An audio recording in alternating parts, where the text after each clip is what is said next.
Mon dieu, le temps passe tellement vite que j'ai pas le temps de faire tout ce dont j'ai envie au mois de janvier, genre monter le bêtisier, ça c'est déjà fait, rédiger le BYT30, ça reste à faire, aborder de nouveaux types de vidéos, je sais pas trop encore, ou encore jouer aux jeux vidéo. Bon ça j'ai encore le temps, mais c'est pas vraiment une raison. Mais trêve de bavardage useless, on va tout de suite passer à ce qui nous intéresse. Et ça rime.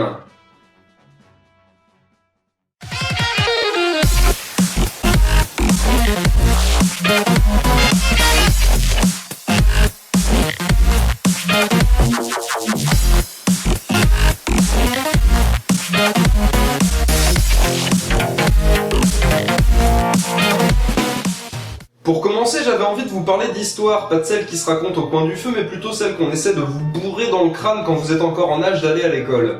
La prof, comme elle s'appelle, tient une chronique consacrée à l'histoire mêlant connaissance et humour. Un cocktail qui marche bien en termes de contenu intelligent et ludique, même si le dictat de l'humour ne s'applique pas d'après moi dans ce genre de contenu. Suffit de voir les vidéos d'Axolot ou d'y penser qui sont pas non plus connus pour leur grande dose d'humour, mais plutôt pour leur côté sérieux et approfondi.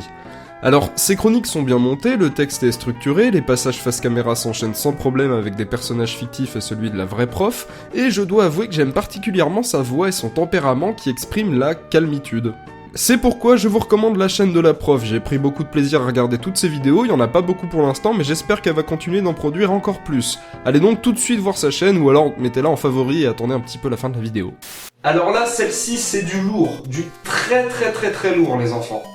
Le comptoir du futur, c'est le subtil alliage du débat constructif sur un sujet de science ou de science-fiction entre deux copains, le tout dans une ambiance qui sointe la bière et la décontraction. Et décontraction, c'est un mot qui existe, j'ai douté mais je suis allé vérifier sur larousse.fr. On a vraiment l'impression d'assister à une conversation devant leurs vidéos, avec leurs rires, leurs blagues, les rebondissements d'un point à un autre, et même l'ambiance sonore qui est ajoutée au montage. C'est très fluide et ça ne pêche pas non plus du côté visuel. Pour ce qui est du montage, vous aurez le droit à un défilement d'images et de vidéos, accompagné de l'animation des deux amis qui ne manquent pas de répondants, car on sent les recherches ou du moins le gros bagage culturel à les entendre parler. De là à dire que tout est parfait, j'aimerais dire oui, mais j'ai un tout petit reproche subjectif à faire à l'émission.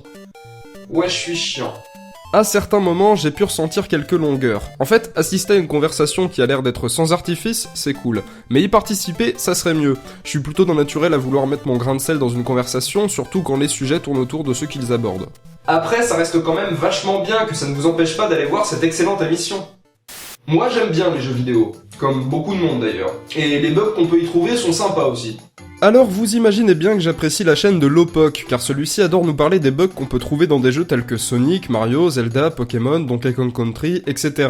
Deux chroniques que je regarde sur sa chaîne, Corruption.jv, qui consiste à corrompre la ROM d'un jeu pour y voir les éventuelles modifications qu'il y a appliquées, et Bugzone, une émission qui référence les bugs de certains jeux en vous expliquant comment les reproduire. J'ai pas grand chose à vous dire de plus, si j'ai choisi de vous en parler dans cette vidéo, c'est bien parce que j'ai envie de faire partager sa chaîne à un plus grand nombre. L'émission ou ces émissions ne brillent pas par un montage exceptionnel ou un texte ultra bien travaillé of the dead, non, c'est juste que j'apprécie tout simplement des émissions qui parlent de bugs sur les jeux vidéo ou d'une émission qui nous propose carrément des bugs à reproduire soi-même.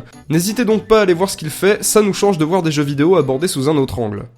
Et voilà, c'est déjà fini, comme dans le dernier surplus, il y avait que 3 chaînes de présenter, mais que voulez-vous, des fois j'ai envie de parler de certaines chaînes, et il y en a d'autres qui attendent encore pour de prochains surplus, quand j'ai envie un peu de varier le type de chaîne, le type de contenu, et je fais n'importe quoi avec mes mains. Je vous remercie d'avoir regardé cette vidéo, qui aura été un peu courte certes, mais j'espère que vous aurez découvert des petites chaînes, dans le meilleur des cas 3 chaînes, vu qu'il n'y en avait que 3, et je vous souhaite encore une fois une bonne année 2016, etc., TMTC, tout le tralala, partagez, likez, commentez.